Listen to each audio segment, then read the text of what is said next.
आज शनिवार का दिन है, जिस दिन अपन इस दरिद्रता से मिलने के लिए पीपल के पेड़ के नीचे आए हैं। हिंदू धर्म में ये दिन पीपल के वृक्ष के लिए पूजनीय होगा। जो भी शनिवार के दिन पीपल के वृक्ष की पूजन करेगा, दूध चढ़ाएगा या मिष्ठान का भोग लगाएगा, लक्ष्मी और नारायण उसके घर में प्रवेश कर जाएगा। लक्ष्मी और नारायण उसके घर में प्रवेश करेगा। इसलिए नियम बनाया। कौन से दिन का? शनिवार।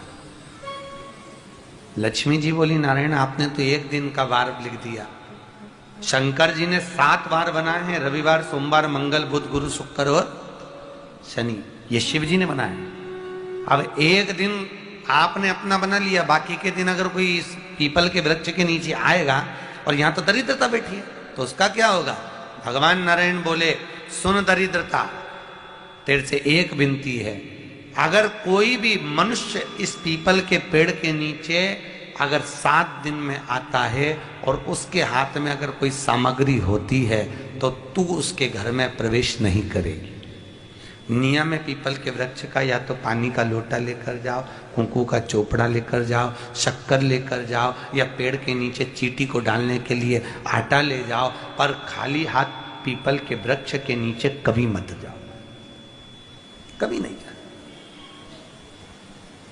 खाली हाथ जाओगे तो दरिद्रता तुम्हारे घर में प्रवेश करेगी। दरिद्रता उठकर खड़ी होकर बोली, नारायण तुमने अपनी मनमानी करी है, एक दिन मुझे भी मेरा चाहिए।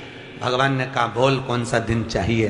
दरिद्रता कहती है, रविवार के दिन इस पीपल के वृक्ष के नीचे मैं दिन भर नृत्य करूं, इसमें रहूं, और जो यहां आए रविवार को मैं उसके घर में प्रवेश करूं। भगवान ने कहा, ठीक है। दरिद्रता, रविवार का दिन एक ऐसा दिन रहेगा जिस दिन तू इस पीपल के वृक्ष के नीचे नृत्य करेगी, और जो आएगा इस पीपल के वृक्ष के नीचे तो उसके साथ प्रवेश करेगी। मैंने तुझे वर दिया। इसलिए हमारे यहाँ केवल पीपल का वृक्ष अगर दीवार में भी लग जाता है ना, किसी की फैक्ट्री की दीवार में, किसी के घर की दीवार में पीपल का वृक्ष अगर लग जाता है, पीपल का पौधा लग जाता है, उसको कितना भी तोड़ लो वो वापिस लग जाएगा। फिर तोड़ोगे फिर लग जाएगा। अगर पीपल के पौधे को तोड़ना है तो केवल रविवार का दिन एक नींबू, एक मिर्ची और बमूल का कांटा, ये 3 चीजें रखने के बाद में आधे घंटे बाद रविवार के दिन पीपल के पेड़ को उखाड़ कर फेंक दो।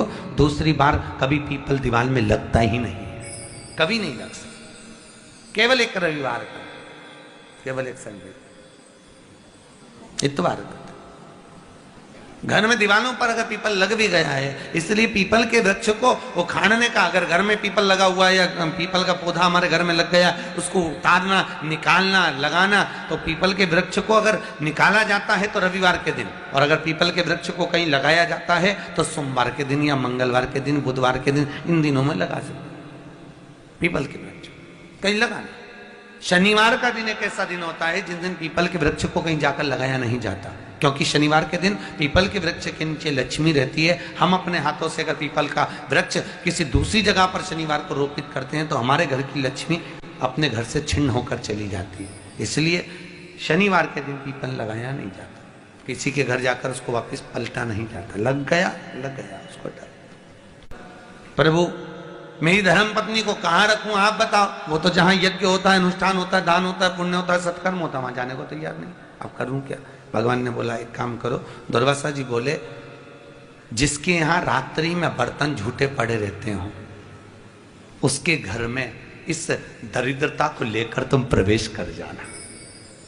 जिसके यहाँ रात्रि में बर्तन झूठे पड़े हो वहां लेकर प्रवेश कर जाओ। दूसरी जगह दुर्वासा जी बोले, जो स्त्री घर में दोपहर के समय पर सो रही हो उसके घर में इसको लेकर प्रवेश कर जाइए।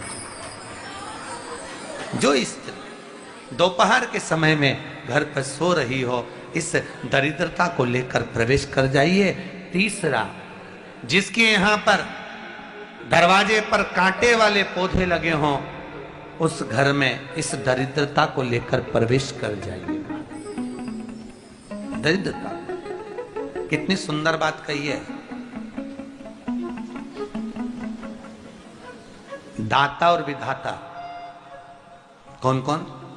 दाता और विधाता। लक्ष्मी और दरिद्रता के सगे भाई हैं। कौन कौन? दाता और विधाता। दाता को फिटकरी प्रिय है, विधाता को नमक प्रिय है। ये दोनों हमेशा लक्ष्मी को और दरिद्रता को दोनों को समझाते थे, दोनों में प्रेम बढ़ाते थे। आज भी हिंदू धर्म की रीति है। यहां तो ठीक है, जिसके यहां पर भी अगर थोड़ी सी भी परेशानी होती है, थोड़ा सा क्लेश होता है, अशांति होती है, लक्ष्मी नहीं टिक रही हो, काम नहीं बन रहे हो, बहुत प्रयास करा जा रहा हो और हमारा कार्य नहीं होता, तो क्या करते हैं? फिटकरी और नमक को पानी में डाल देते हैं और घर में पोछा लगा देते हैं। आप लोगों ने आजकल फेसबुक पे भी पढ़ा होगा, व्हाट्सएप पे भी पढ़ा होगा। तो क्यों लिखा उसमें? उसका कारण ही केवल इतना है कि दाता और विधाता की प्रियता उसमें। माता ख्याति के जो 4 बच्चे हुए, इसमें जो 2 लड़के हैं, दाता और विधाता, उसकी प्रियता उसकी पूर्णता उसमें। अब दुर्वासा जी बोले अपनी धर्म पत्नी को वहां लेकर, जहां कांटेदार पौधे लगे हों वहां पर लेकर प्रवेश कर जाइए। कांटेदार पौधों में उस दरिद्रता का निवास हो गया।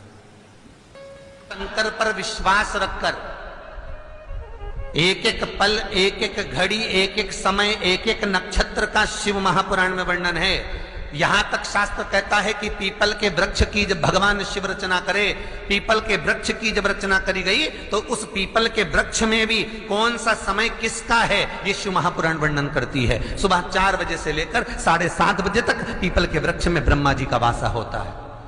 7:30 बजे से लेकर 10:30 पौने 11 बजे तक पीपल के वृक्ष में भगवान विष्णु का वासा होता है। 10:30 बजे से लेकर पीपल के वृक्ष में 11:30 बजे तक पितरों का वासा होता है। 11:30 बजे से लेकर 12:30 बजे तक पीपल के वृक्ष में आहूतों का वासा होता है। 12:30 बजे से लेकर शाम को 4 बजे तक पीपल के वृक्ष में वासुकों का वासा होता है। 4 बजे से लेकर शाम को 7:30 बजे तक पीपल के वृक्ष में शंकर का वासा होता है। 7:30 बजे से लेकर 9:30 बजे तक पीपल के वृक्ष में कुबेर का वासा होता है। 9:30 बजे से लेकर फिर कुबेर के वृक्ष में अन्य देवों का वासा चालू हो जाता है। इसलिए हमारा हिंदू धर्म कहता है, हमारे शास्त्र कहते हैं कि पीपल के वृक्ष को जब पूजा जाता है, पीपल के वृक्ष की जब पूजन करी जाती है, तो सुबह 10:30, 11, ज्यादा से ज्यादा 11:30, ज्यादा से ज्यादा 12, उसके पहले पीपल के वृक्ष की पूजन कर लेना चाहिए। क्यों? क्योंकि 11:30 बजे से लेकर 12:30 बजे तक पीपल के वृक्ष में पितरों का वासा रहता है, आहूतों का वासा रहता है, फिर वासुकों का वासा आता है। पितृ किसको कहते हैं? महाराज जो पूरी उम्र लेकर चले गए और उनके भीतर अभिलाषाएं बहुत थी, मैं ये भी करना चाहता हूं, मैं ये भी करना चाहता हूं, वो पितृ हो जाते हैं। आहूत किसको कहते हैं? जिस माता के गर्भ में बच्चा जन्म ले और मर जाए, यह 6 महीने का गर्भ धारण करने के बाद अवर्षण हो जाए, जीव पड़ने के बाद 6 महीने के बाद अगर बच्चा गर्भ में भी शांत हो जाता है, कुंवारी अवस्था में शांत हो जाता है, जिसका विवाह नहीं हुआ ऐसा बच्चा जब शांत हो जाता है, अधोगति में कोई मर जाता है, सुसाइड कर एक्सीडेंट में किसी भी रूप में मर जाता है, तो वो आहूत कहलाता है। और बहुत ध्यान देना साहब, शिव महापुराण की कथा कहती है पितरों को भाग मिलता है, इसलिए पितृ तृप्त रहते हैं। कितने भाग्यशाली! खूब भजन करो, खूब स्मरण करो। अमावस्या है, अमावस्या के दिन प्रदोष काल में, प्रदोष के समय पर, प्रदोष काल में शाम के समय पर जाकर किसी भी नदी, तालाब, बावड़ी, कुआं, कहीं ना कहीं जो आपके पास में हो, वहां पर एक घी का दिया, बत्ती का मुंह दक्षिण की ओर कर कर अवश्य जला कर जाना, सारे पितृदोष समाप्त हो जाएगा, सारा पितृदोष समाप्त। अमावस्या के दिन किसी भी जलाशय के पास में, नदी, तालाब, बावड़ी, कुआं, जो आपके शहर में, आपके गांव में, आपके नगर में हो, वहां जाकर लगा दे। अगर नदी, तालाब, बावड़ी, कुआं नहीं है तो पीपल का वृक्ष हो या बेलपत्री का वृक्ष हो या बट का वृक्ष हो, उसके नीचे लगा दो प्रदोष काल में। पर अमावस्या के दिन लगाएं जरूर। क्यों? क्योंकि अमावस्या के दिन पितृ शाम के समय प्रदोष काल में शंकर भगवान का नाम जाप कर कर नदी, तालाब, बावड़ी पर पानी पीने जाते हैं। वहां से जल का आचमन कर कर पितृ अपने लोक को चले जाते हैं प्रदोष काल के समय पर। इसलिए प्रदोष काल में जलाशय के पास में बावड़ी, कुआं, नदी, तालाब के किनारे पर दिया लगाया जाता है दक्षिण की ओर मुख कर कर बत्ती का। तो पितृ आशीर्वाद देते हुए जाते हैं कि फलो फूलो, आगे बढ़ो, उन्नति करो, तरक्की करो। ये पितरों का आशीर्वाद रहता है, पितरों का वर रहता है। आप देंगे उसको मिलेगा। पितृदोष है ये आपको कैसे मालूम पड़ेगा?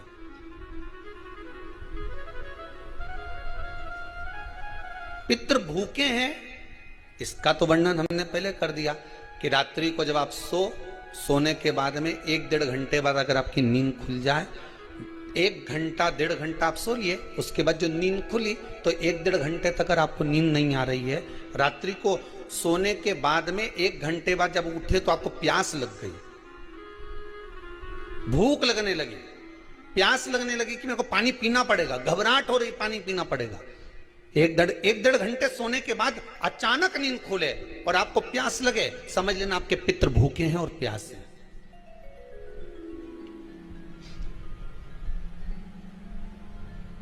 वो भूखे और प्यासे हैं, उनको जल की जरूरत है।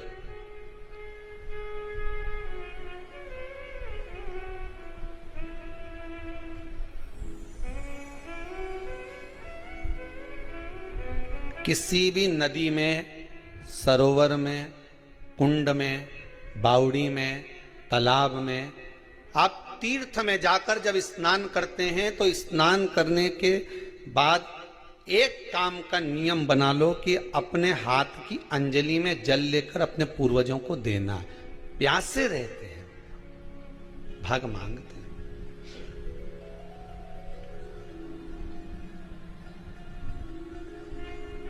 भाग प्राप्त करना। 3 वृक्ष पितरों के तुल्य हैं। पहला पीपल, दूसरा बट वृक्ष, तीसरा बेलपत्र का वृक्ष। ये पितरों के तुल्य हैं।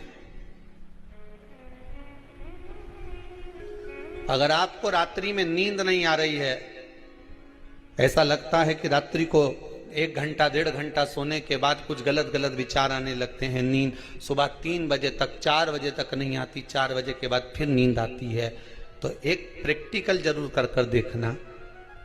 एक प्रैक्टिकल करने में क्या जाता है? प्रयास करने में क्या कुछ जाता है क्या? प्रैक्टिकल कर कर देखना कि कहीं सियोर वाला महाराज झूठ तो नहीं बोल रहा, तो प्रैक्टिकल करने में कुछ नहीं जाए। 1 लोटा पानी लो, उसमें थोड़ा सा कच्चा दूध डाल लीजिए।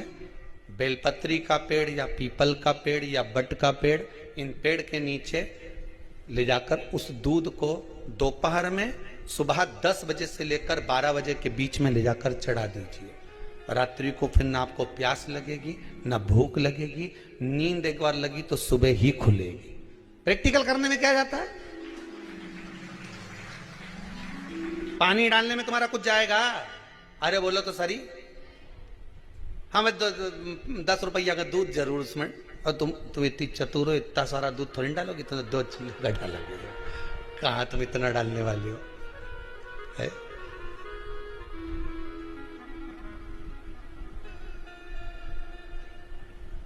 प्रैक्टिकल करने में क्या जाता? कुछ भी नहीं बिगड़ेगा। ये तो बस जल डालोगे, तुम्हारा ही कुछ अच्छा हो सकता है, बाबा की कृपा है।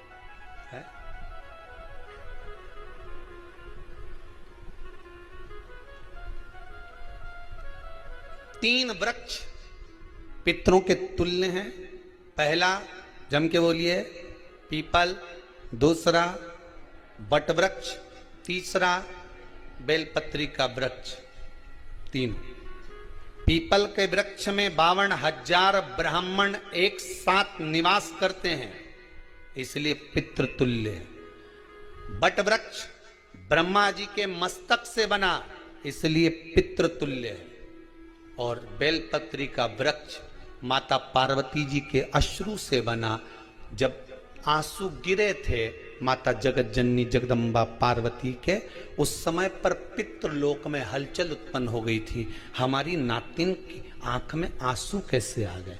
मैनावती की पुत्री है।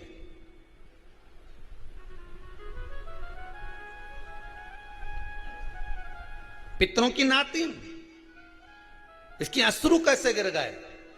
पार्वती जी ने कहा ये आंसू नहीं, मेरा पुण्य भाग प्रकट करती हूं बेलपत्री के रूप में। तो पितरों ने वर दिया था कि ये बेलपत्री का वृक्ष हमारा आशीर्वाद है, इसके नीचे अगर कोई दीप लगाता है, शिव को स्पर्श कर चढ़ाता है, उसके पितरों की शांति होगी, हम स्वयं उसको आशीर्वाद देने के लिए पधारेंगे। बेलपत्र का वृक्ष पितृ तुल्य।